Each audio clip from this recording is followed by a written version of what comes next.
From the backstretch at Saratoga, this is Loose on the Lead with Steve Bick and Seth Merrow. Loose on the Lead is sponsored by...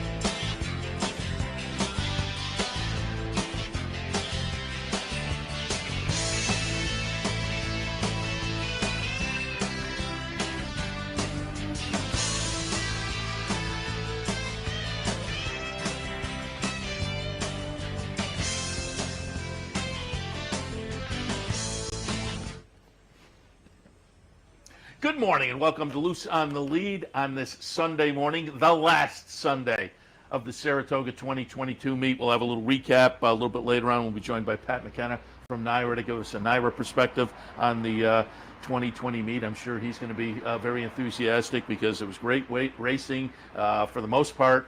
Very good weather as well, and that includes today. So if you're thinking, and if you haven't made a trip yet or you want an extra trip, today's going to be a gorgeous day. So head on up. And as always on Sunday morning, Loose on the Lead. I'm joined by my partner, Steve Bick. Steve, good morning. Seth, good morning. Happy to see you. Last chance this evening. Exactly. You're headed down to Kentucky Downs, correct? Heading to Kentucky Downs, although yesterday, of course, if you were following along, they got absolutely clobbered with heavy rain. They've already canceled for today. They're moving the entire card to Monday, as drawn, as laid out. The weather's not supposed to be great this week. They've got like 90% weather chance virtually all week. I'll be there for Wednesday morning. Racing picks up again Thursday. So hoping for the best. But should be a fun 2 weeks. Going to be at Kentucky Downs Wednesday, Thursday, Friday. Then obviously the Saturday, Sunday racing. Monday and Tuesday the following week, Keeneland for book one of the sale. And then back to Kentucky Downs for the last day of the meet, and then to Churchill for the start of their fall session. A typical big road trip. It should be good. We'll be back in the studio, so we'll get some boots on the ground. Boots on the ground, baby. While you were talking, I had a big smile on my face because I was thinking, we'll promo a little Beat Bick too because still a couple of chances left. 2 chances. I had Olympiad yesterday. Am I in? Right? You're in. All right. You're in. Nice. Have you already paid for your tour membership? I believe so. Yeah. Well, that's too bad actually, because if you haven't paid for tour membership, if you beat me, I picked American Revolution, who really had no excuse. Olympiad rebounded nicely. You get to join the tour for $10, which is a tremendous deal. Save $40. Today, the spinaway, NTRA.com/NHC/BeatBick. Today's the spinaway. I like Wonder Wheel. I think she's very special. And then tomorrow, I went with the Hopeful. I wasn't going to play around and wait for other PPs to come out. So went Hopeful, and I picked Gulfport. Right. Gulfport tomorrow for his rebound after Damon's Mound beat him in the Saratoga Special. And again, we'll remind people, if you beat Bick, or if you go with him, if you come with me, if you get the winner, right? Essentially. That's exactly. When is the contest? September 17th, I'm excited now. You should be. Which is Tina and my anniversary, as it happens. It'll Which, as you said last week, that'll be great. You'll be watching the race, the contest all day long. Well, it'll probably be at Churchill. Although we're trying to figure out how to. She's either going to come to Nashville the weekend before and spend a little bit of time in Nashville. I've never been there, but that's supposed to be Nashville's supposed to be half an hour south of Kentucky Downs. So I don't know. We're going to figure it out. But anyway, if she comes to Louisville, then we'll drive to Rochester to see the babies, to see the grandkids. So which you had either some way. social media pictures the other day of them at the track, which were. Did you put that up? Very nice. Didn't we show them last week? Did we? If we did, I didn't notice. But oh my God, that's a great question. We had so much fun. And Lennon's just old enough at 2 to sort of recognize what's going on around her. She was so readily approaching the horses, and specifically our filly. I was going to say, you had Tina was holding her right in front of a horse. Was that over at Gary's barn? That's ours. That's our Irish War Cry filly, Countess Constance.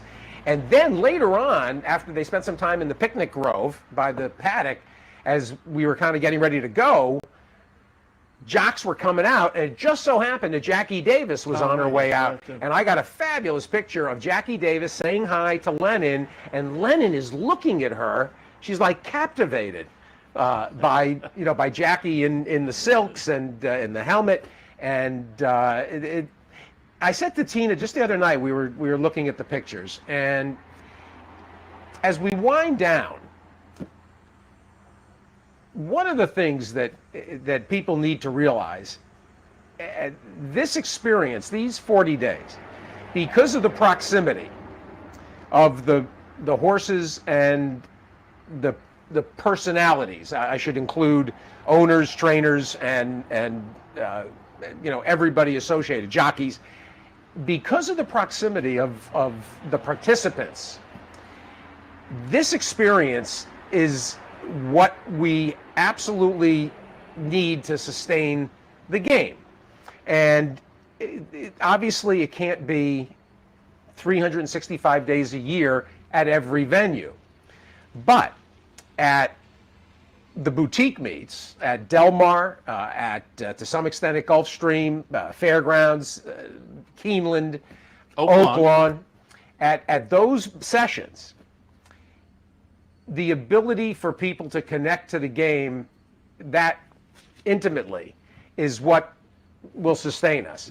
And that needs to be appreciated and celebrated and just paid close attention to by all track management. And you got a good look at that. You tweeted out yesterday, the day before, 10th anniversary of Ramon and his big day, and I then retweeted or replied with the video I had shot that day of him walking back through the crowd and people standing outside and applauding and getting autographs and recognizing the big day, but again on his way back to the jocks room. And I did the same thing a couple of weeks ago after Johnny won his 1,000th. I went out with my camera and followed him. Same thing, they're lined up and applauding, and so much fun to see that for those guys. So, and again, the Ramon Dominguez thing, I remember 10 years ago, later that year, NBC put it on their Breeders' Cup broadcast. No credit for it. That's not right. That's not right. Should have gotten a hold of Drew Malika. I don't know if he had. I don't know if he had become. Was he a lawyer yet? That might have been. He may have just been a jocks agent at that point. That doesn't have as much clout with networks. When you drop the card on there and the card says jockey agent, if it says attorney at law, different story. Yeah, it wouldn't have gotten me too far. Before we get into some of the racing, you want to hit on the ball play of the day? I got 2 plays of the day. Nice. Going out with a twofer. Well, I'm going a twofer. I'm going out. I'm going out with an ofer. I mean, the way things. This has been, and we should talk about this too. I mean, I know, and I don't. I've been doing this now 17 years, and boy, so I kind of been around the block a couple of times, and I think people know that I am not somebody that bemoans bad luck and beats. This meet, however, has been like nothing I've ever seen.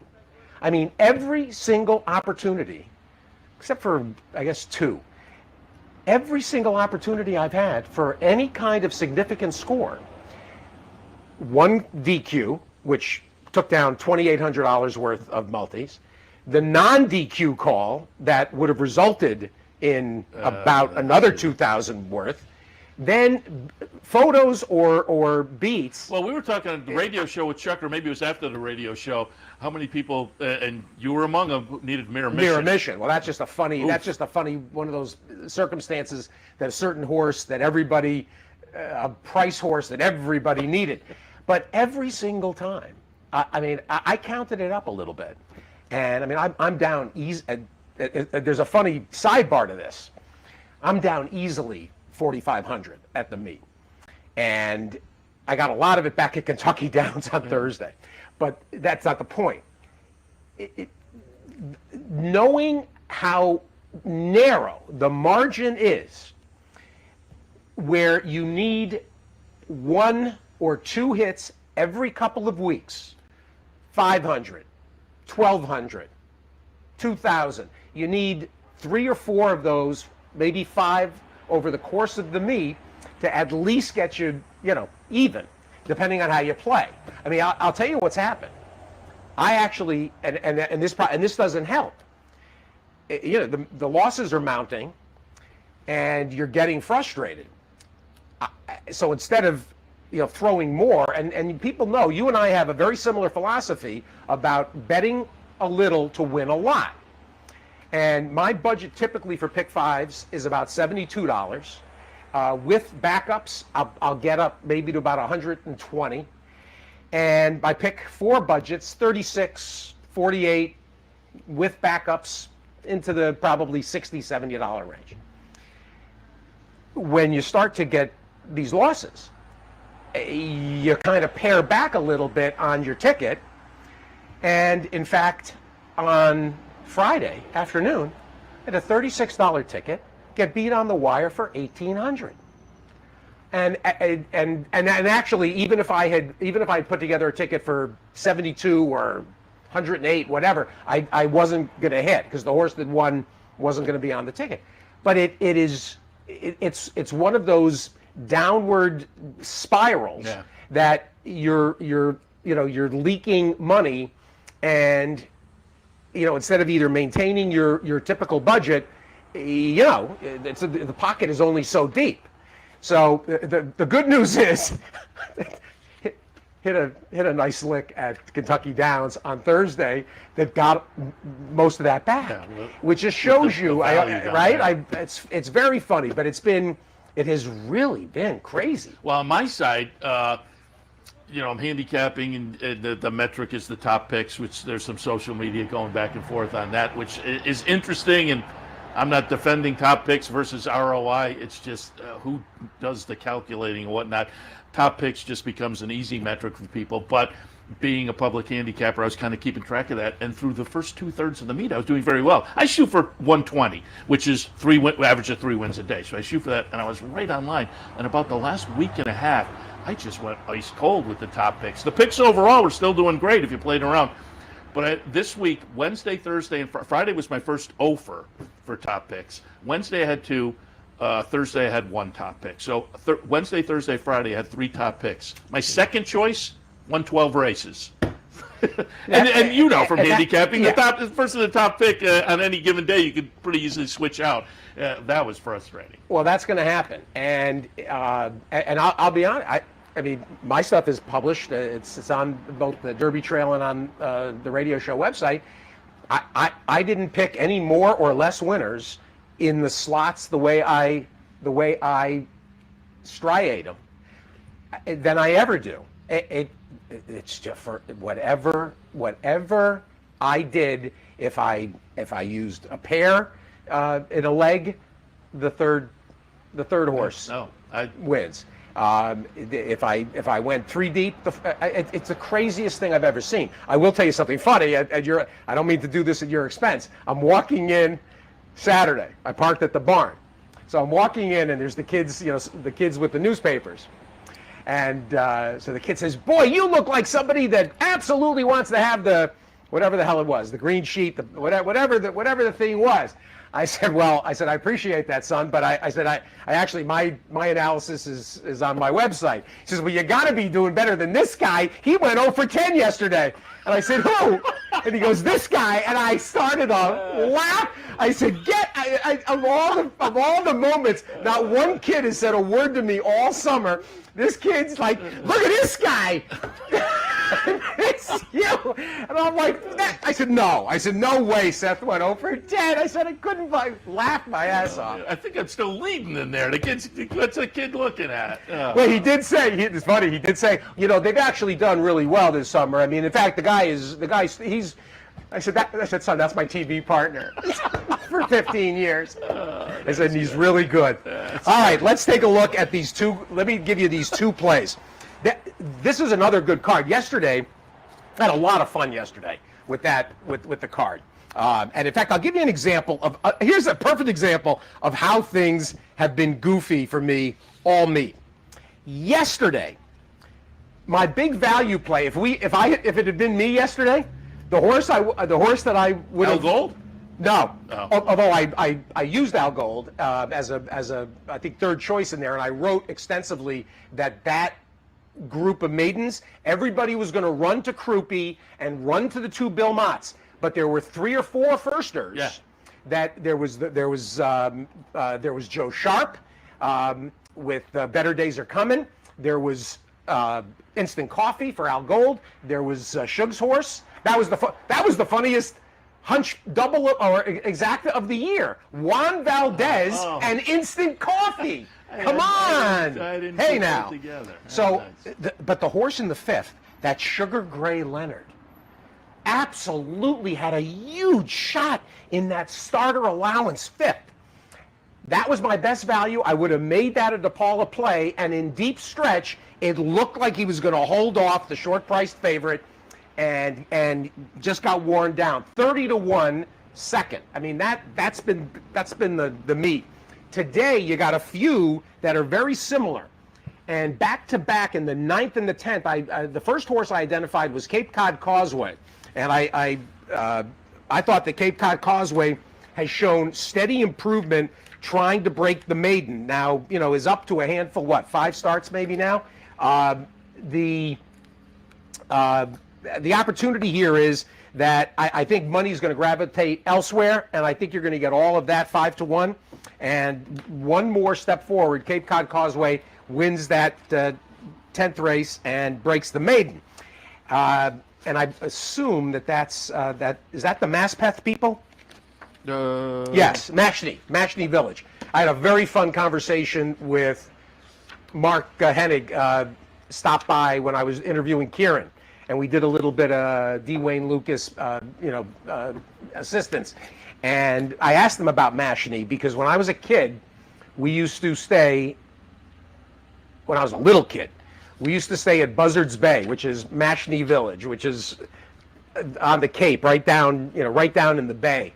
Then later on, we ended up at a place up in North Truro, by the dunes, the last town before Provincetown. So anyway, I like this Mashpee stable. I get a kick out of them with all their Cape Cod references. So Cape Cod Causeway in the 10th. Citizen K, the 9th race, is absolutely fabulous. The reason, of course, I gravitated to these races, New York breds, long on the turf. One of the things that's hurt me this summer, there has not been as many of these races as there usually is. That has really hurt. There's been way, way more turf sprints for the state breds. So this is my favorite category, as you know. There are easily 5 horses eligible to win this. Horacio de Paz is just an absolute terror. So Citizen K for me at 10-1. But Lord Flincher can win. Timbuktu can win. I almost went with Eddie the Great, that race 2 back from Eddie Barker. The race 2 back will win this.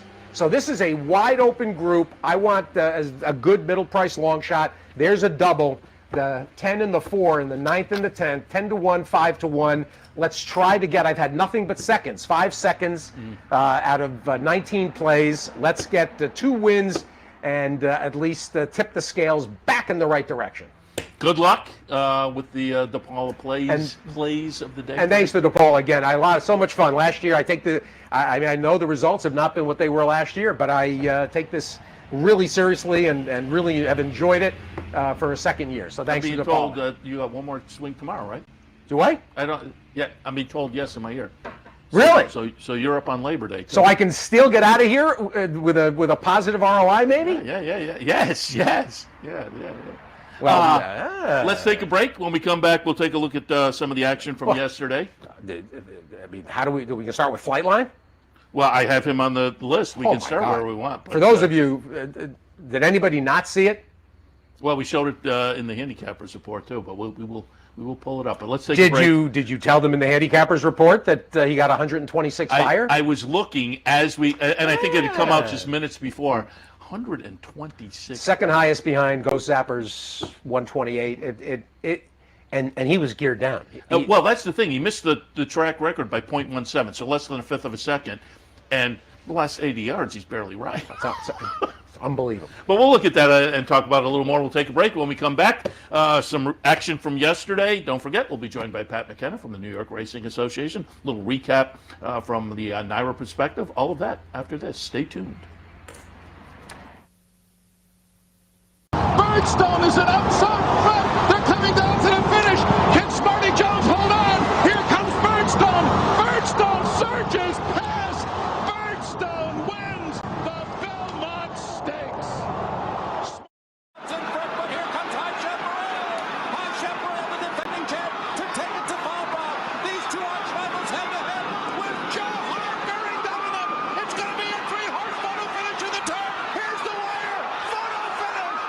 It only takes one upset to make history, and now you can be part of Saratoga's long tradition at the Dark Horse Mercantile.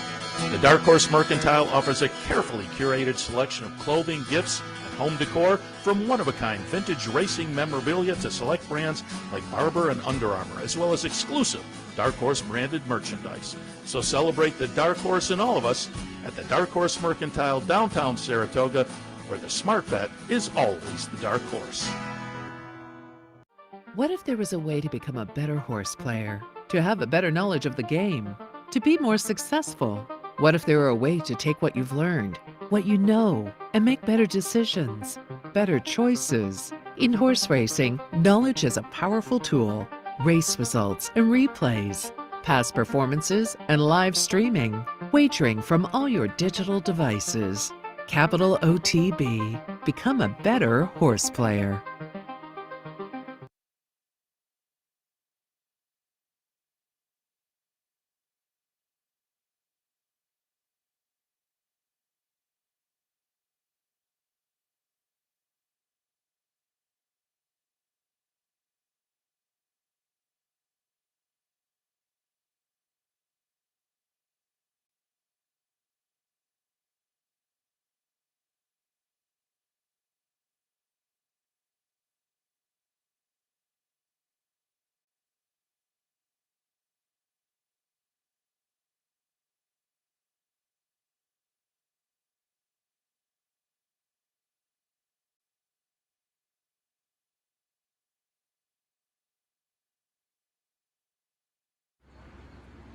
We're back on Loose on the Lead, and I don't know how we wiled away a half an hour, but we did. And how indeed, Seth Merrow. Happy now, though, to welcome in.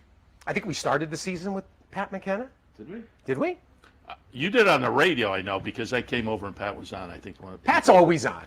Pat, right? That, yeah. You're one of those. You're like what we call a perennial. You'll always make a beautiful dollar in this business. Appreciate little Broadway Danny Rose to get us going this morning. Steve Vick, on it. Let me tell you something. You know what they say? The saying, reaching for the wire. You get to this point in the meet, and I don't know how. Right? Yes. You just get punchy. I mean, Gary Stevens yesterday in the paddock.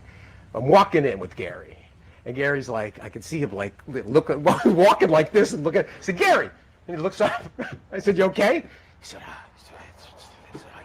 this just can't continue. It's enough already. I said, you think I don't know? And so he said they got a cast of what, 14 on Saratoga Live. He says, no matter how much and no matter how many people he said, the works, you just never have, it's just never done. He said, Monday's the last day. I got to go do a feature with Lucas. He says, it just doesn't let up. But for you, it never lets up from every direction, because you've got the racing, you got the business side, you got the fans, you've got just every aspect of the entire putting on the show that and it all filters through you. You're like an hourglass in the middle. I don't know where to begin, Steve. I know. That's that. How about with some news?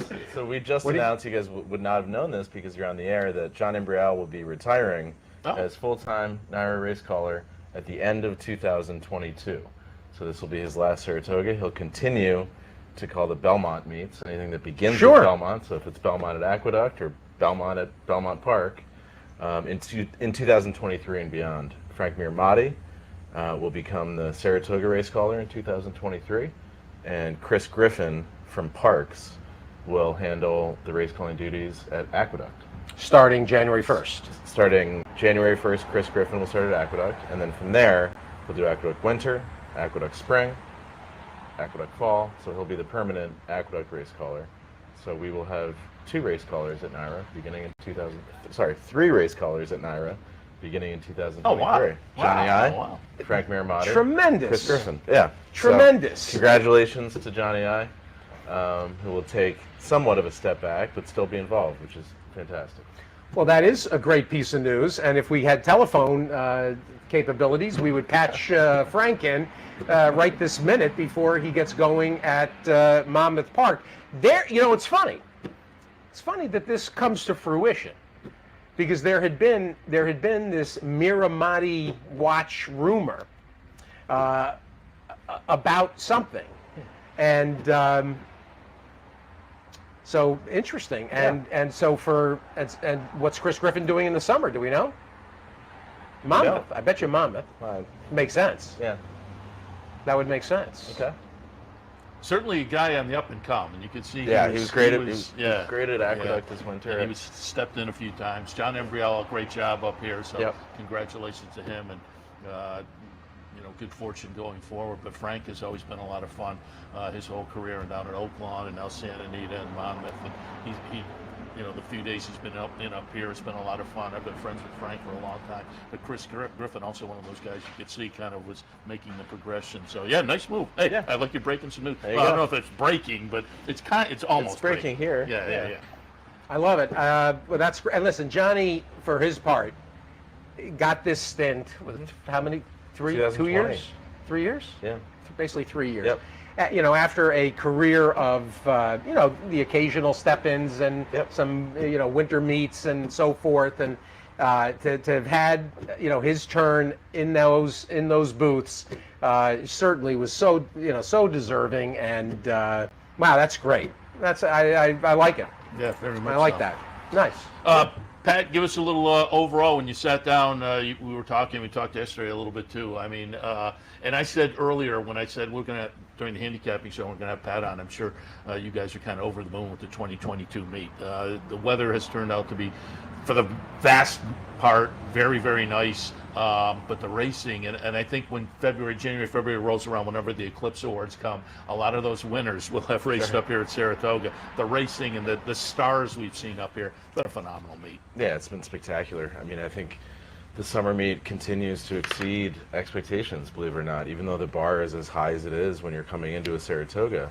I mean, it broke the handle record for the third time in 4 years, which again, we talk about not because of what it means to NYRA, but because of what it demonstrates about the quality of the racing. Yeah. Interesting, dynamic fields. So yeah, we'll be somewhere in the neighborhood of 870 million, just to put that in perspective. 2019, before the pandemic, established a new record then of $705 million. So really just, I've been saying it for the better part of a week now, and it's not hyperbole that the popularity of the summer meet is at an all-time high, and it continues to expand. It continues to grow and change and evolve in all of the right ways. Yeah. So I mean, and beyond we'll do 1 million in paid attendance for the 7th consecutive year outside of 2020, that odd year when we couldn't have fans because of the pandemic. But even just, I'm sure you guys felt it as well, the energy, the vibe, it was different and much, just much more positive, I think, than last year. And it's hard to remember because we've all been through so much, but about halfway through the meet, when we thought we're through with the pandemic, the Delta thing happened last summer, and that I think it led to a different dynamic. And this year has just been, just walking around, anecdotally, it feels like people are having a really fantastic time, and the energy. I mean, that Travers Day was, spectacular. As good as anybody's memory. I was here in 2015 as a fan, and this past one felt even more intense in some ways. I think the crowd was bigger than in 2015, believe it or not. But it's been a great meet, and obviously that's because of the fans, the best, most passionate, most knowledgeable racing fans in the world. And I'll toss into that. It's been fun, the human stories as well. I'm a guy who likes the stories behind it, and then what happens on the racetrack is very good. But and highlights the meet with the epicenters and yesterday Olympiad and those. But John Velasquez getting his 1,000th career victory at Saratoga, and the appreciation from the crowd that day. And then Jackie Davis winning for her dad up here for local owners. She comes back, and there's a big round of applause.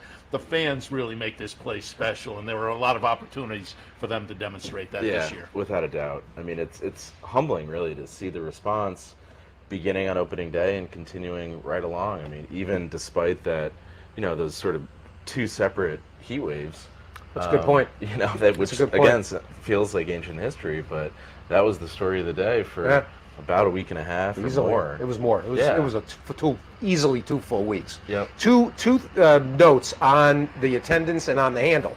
The critics and the naysayers. Critics? There's a couple of knockers, as we call them, knockers, that are out there. There's one psycho. In fact, let's be honest. All of us have at least one person out there that for some reason we make nuts, and they literally they're on the internet, they're doing things, they're watching and waiting. There's one guy who will selectively edit things that I say on the radio and then present them in audio for I mean, you got psychos. You got a psycho. You got a psycho, and they're like full-time maniacs. I mean, it's like the De Niro picture, The Fan, with Wesley Snipes. Yeah. There's like one guy out there, like Curly in City Slickers. One thing. This handle record, some people are going to go, oh well, it's the groups, it's the computer. No, it's not the computer groups. They're not the ones driving that number. Then, for those on the million handle, the million turnstile, this is a turnstile count that is accurate, as opposed to the years where we were getting million head numbers on spinners. Correct. Where we would have 38,000 or 48,000 reported because people were coming and spinning the turnstiles for the giveaways. This is a head count. Yeah. So this is actual human bodies that came through into the building, as opposed to 850,000 and 150 phony number based on giveaways. And to your point about the CAW, I mean, at NYRA at this point, in terms of percentage of our handle, yes, of any major jurisdiction or racetrack in the country, we handle the fewest CAW dollars by virtue of the fact that, the restriction on the win pool, the restriction on the multi-race wagers that we've instituted over the last few years, and again, that's just to prioritize the retail bettor, the everyday average bettor who's loyal to us throughout the year.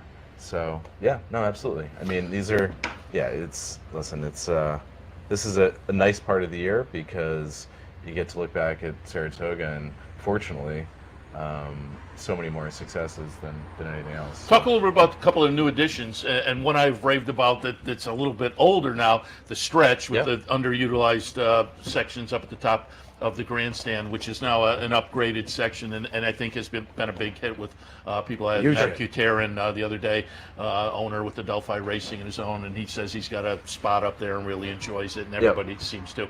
But this year, there's the 1 mile chute, which I think has been successful, and there is the paddock bar, which some people, I was scratching my head from day one when some people were critical of it, but I think that completely disappeared, and now people have kind of nicknamed it the treehouse, and I think people have kind of embraced it now. I did a handicapping seminar with the Bonaventure Stable people up in the second floor early in the meet, and a great venue and overlooking the paddock. And the thing's a home run. Yeah, absolutely. It's a complete home run. Only the people that are singling out opportunities to critique everything, that thinks that if the letters N, Y, R, and A are associated with anything, it has to be a problem. I've never seen anything like that. No. In fact, Greg Montgomery, the artist, who knows these grounds as well as anybody from an aesthetic standpoint, he, the other day, when we had our usual pre-Travers conversation about the poster, because he couldn't be here, he and his wife, he said he's hard-pressed not to include it, he thinks, maybe in next year's poster, because he said it is so beautiful and it was so tastefully done. It just, And it was a 2-year process, and credit to Dave O'Rourke for first taking out the paddock tent, and then ultimately replacing that with the paddock suite and the new paddock bar. removing the paddock tent also opens up that entire area. Much better. Back to which the is old now look. Yeah. crowded and lively and really fun. There's that big, nice new monitor. Started in 2018.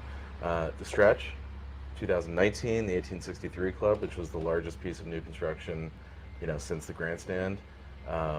The spa verandas at the other end. I forgot about those. Yep. Down here you have the toast of the turn, or whatever it is we're calling that now. which I drive by when I leave here to go over the front side. I drive or walk by. Yeah. But the last 3 weeks or so, it's been jammed over there, and it's kind of fun. It's kind of a it's a tailgate kind of a situation. Exactly. Yeah. And then you have this here, the paddock suite, the 1 mile Wilson chute, and in a lot of ways, the fact that there is criticism on the front end before fans get to experience it just speaks to the popularity of.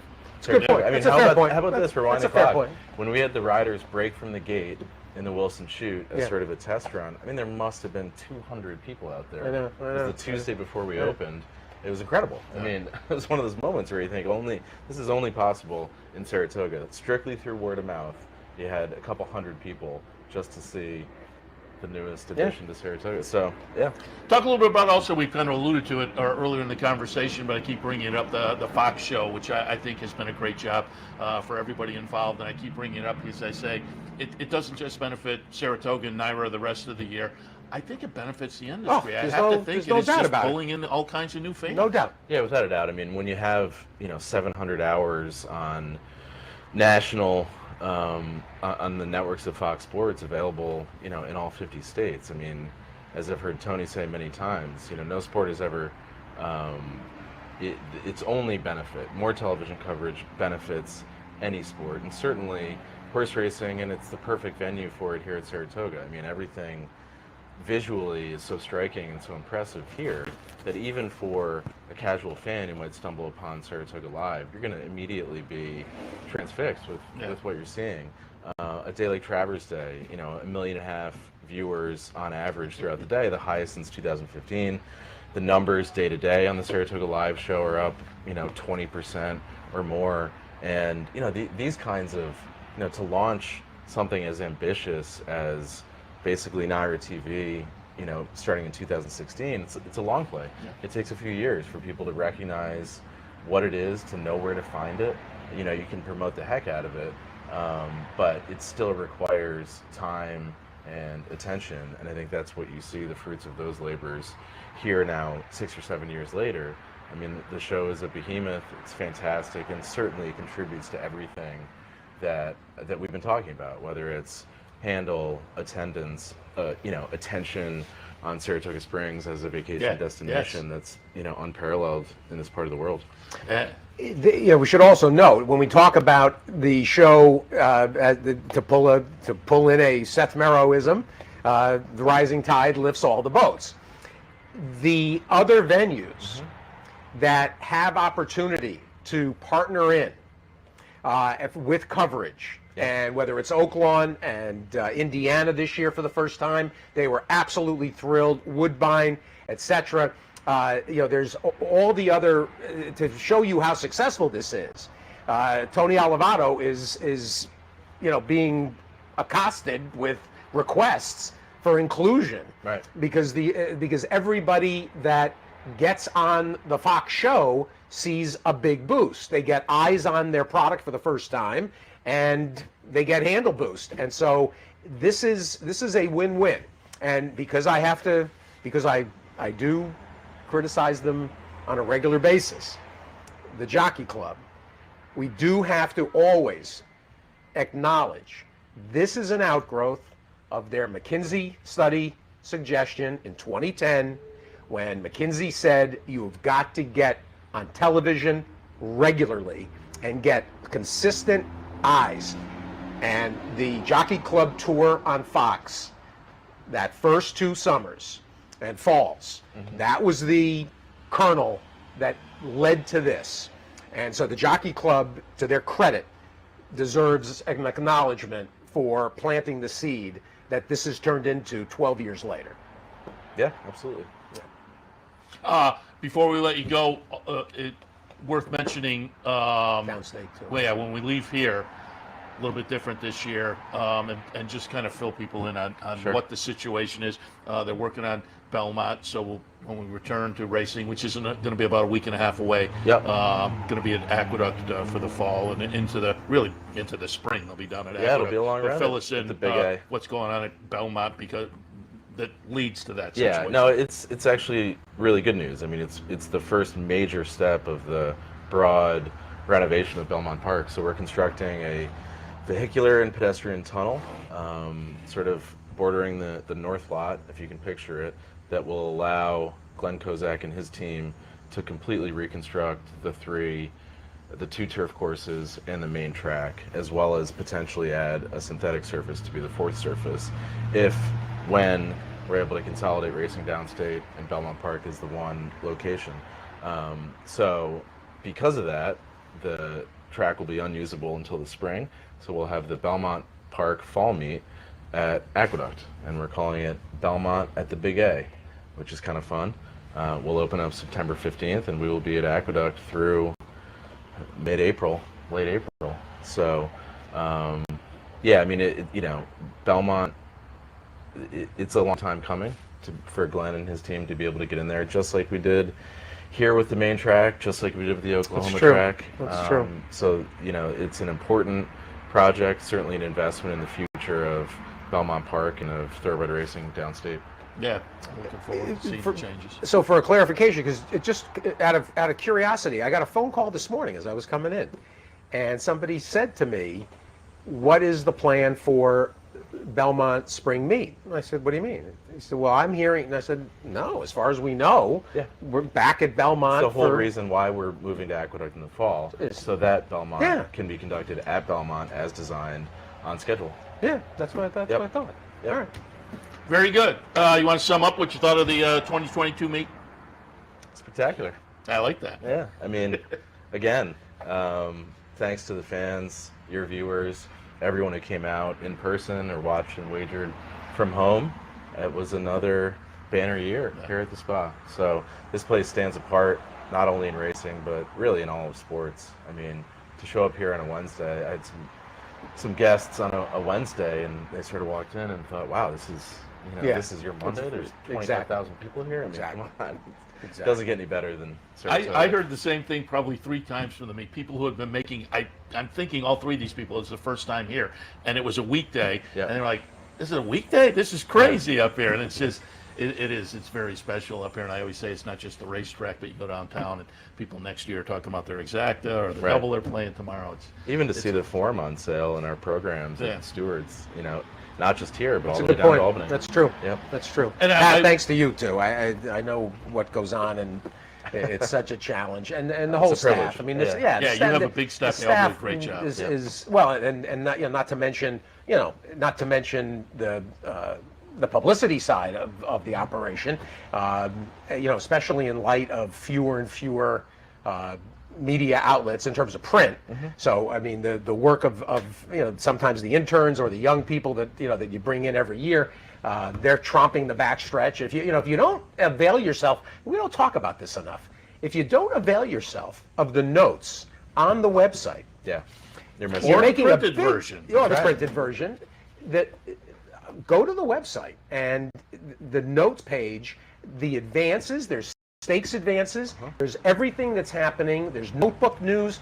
That is a great point, though. I think It maybe a lot of doesn't people get- are unaware of yeah, that. it doesn't Without get pressed the enough. mainstream media doing the coverage they used to do, this is a great spot to really get your daily coverage of New York racing. Yeah, outstanding. Keith McAlmont, Ryan Martin, Mary Eddy, Jim Reisler, Keith, Ryan, and Mary in large measure doing the notes almost every day. Ryan and It's- Mary Ryan.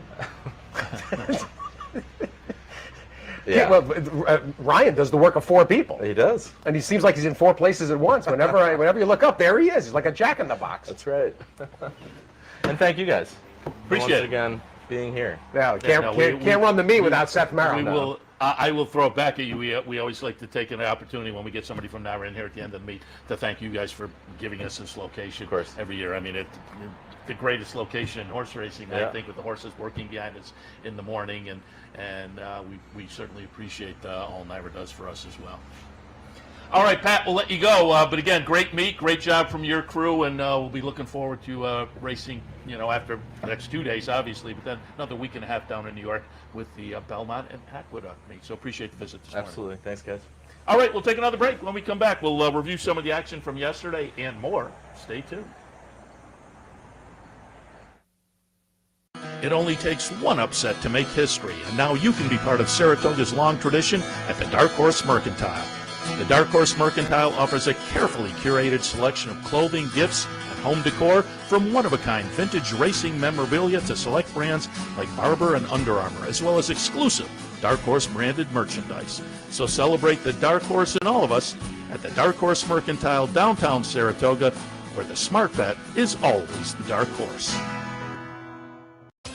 Capital OTB is now streaming live on Roku.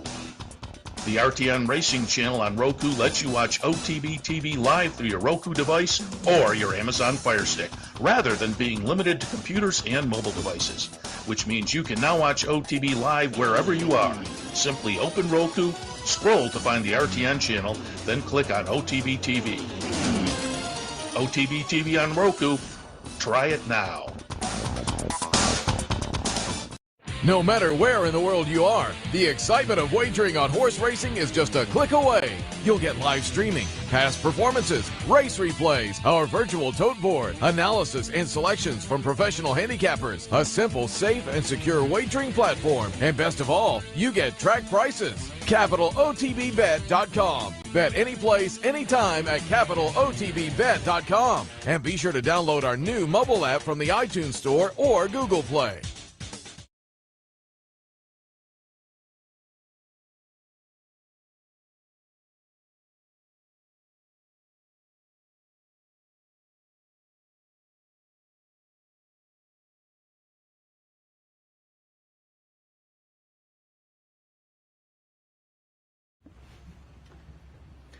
Welcome back to Loose on the Lead, the punchy edition. I like that.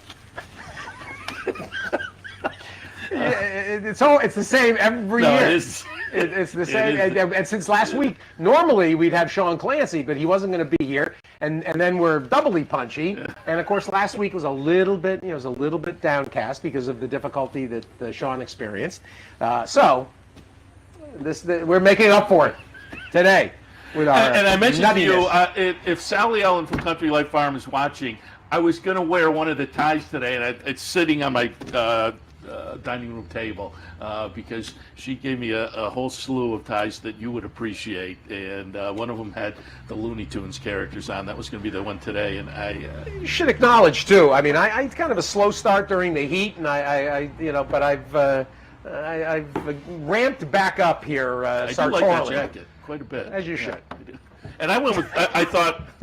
You've worn that 6 times out of 8. Well, no, have I? I might have worn it a couple times. But I thought, after tomorrow you can't, right?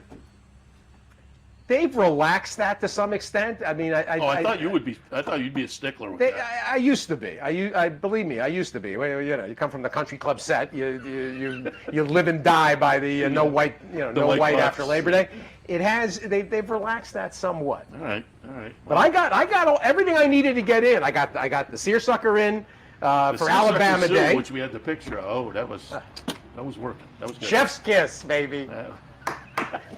All right, let's get to some of the action from yesterday, and we'll start out with, the highlight cross country. We showed her a little bit earlier on the handicappers report, but this is unbelievable. If you're a racing fan, this is going to go down as one of the best performances you've ever seen. You'll stamp it on your racing memory. Pacific Classic last night, our time.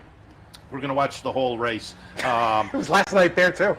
What did about 4 or 5? Well, it would have been the evening. Yeah, 8:30. I think it went. So it's Flightline, the number 5 horse. It's going to be easy to pick them out as they come down the stretch, and he separates. But I said it on the handicapping show earlier.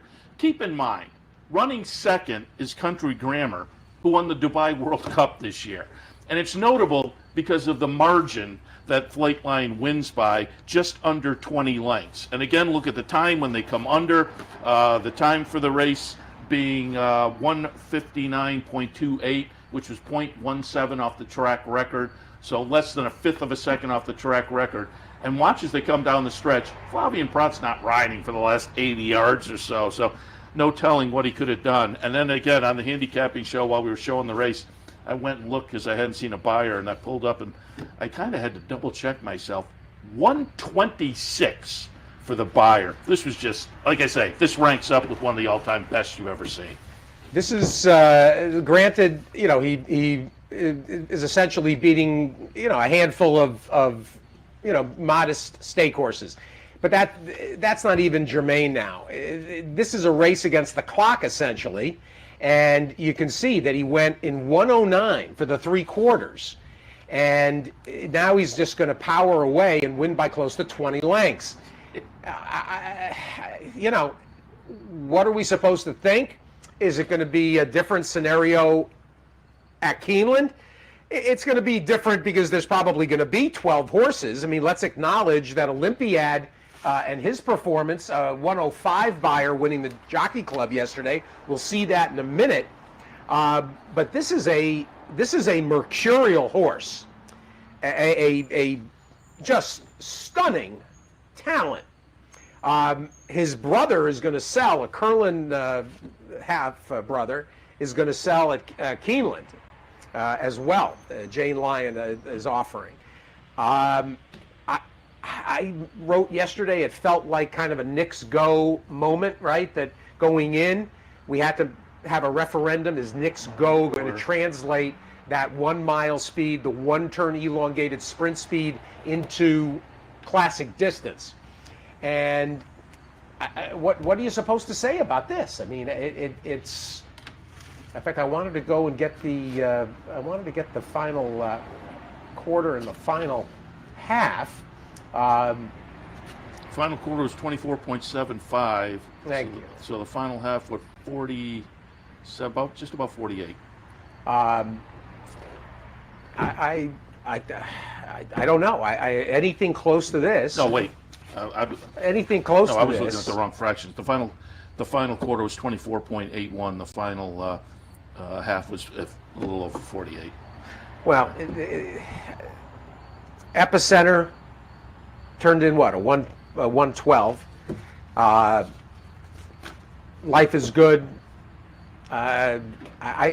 This horse runs that race again, and let's face it, he was not pulling. He was not the first half mile. I mean, it was clear on the backstretch he was ready to go. And give Flavien Prat credit for not trying to, you know, rate him on the front end. This is one of those horses that you just let run, and you make everybody else try to keep up, and they won't be able to keep up. So he's, what is he? 3 to 5, 4 to 5 Breeders' Cup. There is the classic. There is the classic future bet today that closes today. So that'll be interesting to see what he closes at. Yeah, I'm guessing. Sure. 3 to 5. Yeah. Well, I'll tell you what he paid. What, 260? Yeah. 260. That was a gift. That's a gift. All right, let's go back and look at the feature here yesterday. Jockey Club Gold Cup. We'll pull up the entire race there, too. Olympiad, the number 2 horse, gets it done over American Revolution. First Captain runs 3rd in here. A little heat early from Tax. Tax winds up fading to 8th and last as Olympiad cruises by, wins. The final chart margin is a couple of lengths. 540 was the winning price. Junior Alvarado on board for Belmont. And I said it earlier, I wonder if the performance last time in the Whitney, we talked about it when Pat was here. I think the weather and the humidity, like Malathat, I think might have affected some of these horses. And, you know, I can't say that for certain, obviously, but the Whitney was certainly inexplicable, particularly compared to the rebound yesterday. But Olympiad, again, looking very good yesterday in the Jockey Club Gold Cup. Did you see a buyer for Olympiad? I just mentioned it, 105. Oh, okay. 105 for Olympiad. And I'm just looking. So that's right in the ballpark. He had the 111 with the Foster, so shows what he's capable of, certainly. But Olympiad now 8 for 12 overall. And he goes, you know, into the Breeders' Cup now as an interesting horse as well. But interesting in light of what we saw a few hours later. I'll be interested to see what the separation is between these two in the future pool. Well, it will be interesting to see who ends up on what price. And I'm just trying to pull up the leaderboard at DRF and see if they've updated. Here we go. Well, technically they have not yet, but Epicenter a 112. Charge It, who's going to now apparently isn't even going to make the Pennsylvania Derby. That's not good. Now Jack Christopher 1 turn. Cyberknife 105. Early Voting a 105 in the Preakness. Rich Strike a 105 here actually in the Travers. Zandon 105 as well. Nest 104, but she's going to go in the distaff. Taba, what's Taba's status? I thought Pennsylvania Derby for him. I think so too. So Taba is an interesting proposition.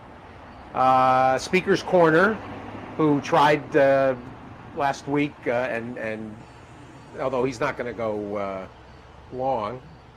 So that's it. I mean, we were hoping that things were going to distill down to a exciting Breeders' Cup Classic. I think some people in the back of their mind were maybe hoping that Flightline would not necessarily translate to the 1.25 miles so readily to keep the door open. Maybe this actually sets things up for a different kind of a dialogue. But as opposed to Nick's Go, who had to do the 1.25 miles in the Breeders' Cup, this is a little different. Now we know, he is who we thought he was. The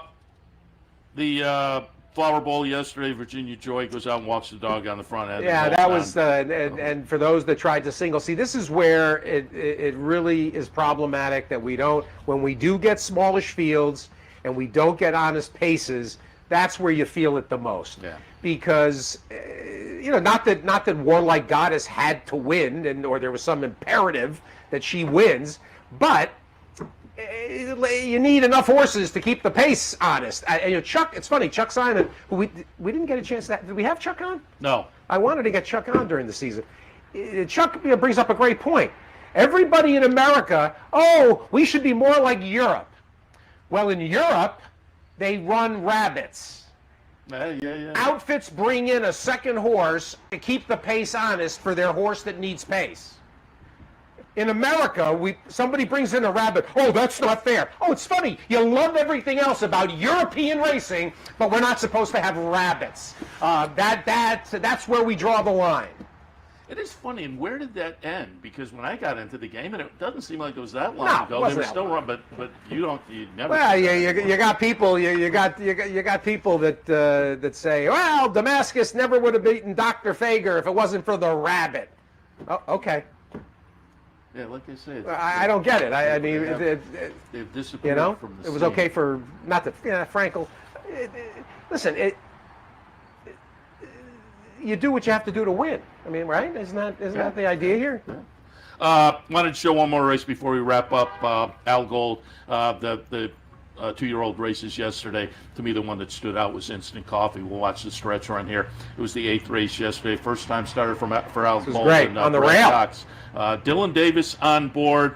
$14 and change. And I will also tout, I mentioned on the handicapping show earlier, the great Andy Beyer made his return to Saratoga yesterday. Was on with Talking Horses, and I kind of pulled up his picks and was following during the day. 9 winners on top, including the $31 Instant Coffee for Andy Beyer. I did not have him on top. I had him third.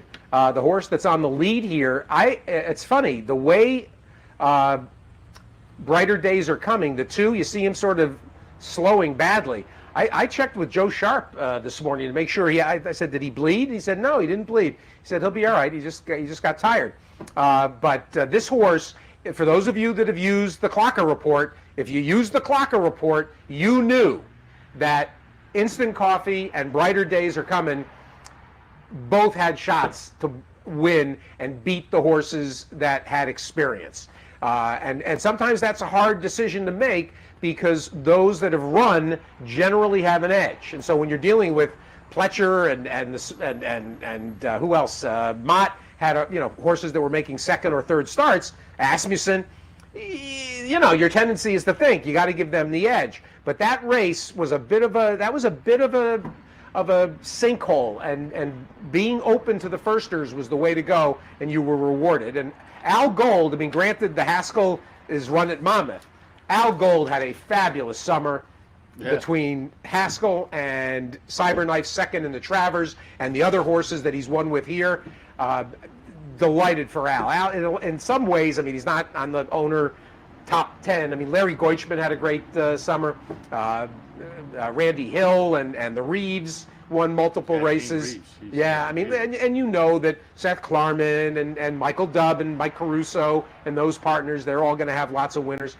But some of the people that don't run as many horses that end up winning 2, 3, 4 races. That's a great summer, and so congratulations to Al and everybody else who, whether you won or not, if you participated up here, you got a chance. And if you didn't win this year, you'll win one next year. There's nothing like winning at Saratoga. Yeah, and there is nothing like Saratoga overall, and so. We're happy to have been here over the past 8 Sundays with Loose on the Lead. At least one of us was here 8 Sundays. Oh, that's right. You missed just one this year, though. Just one? Yeah. That's strong. Yeah, no, that is strong. Last year, I 3, 4? Well, it was at least 3 because you had the Monmouth, and then you had the Vegas Del Mar double. That's right. Yeah. So beat Bick. Last 2 chances. NTRA.com/NHC/beat Bick. Get your 2 picks in for today and tomorrow. Qualify for the September 17th final. And Seth, as always, thanks to you.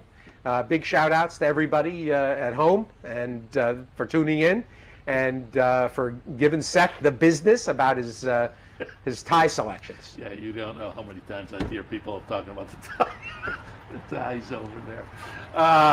Always fun. And as I say, we'll have you by phone from the various venues or Zoom or whatever throughout the year. Zoom? We're gonna resume the Zoom. We will see if we can maybe fire up some Zoom. We'll see if we can get that fired back up. But again, a lot of fun this summer. Say hello to Tina for me, and we'll wrap it up. Anything else? Thanks to the crew. Thanks to Dino and Mick and company. Danny down in the studio in Albany. Yeah.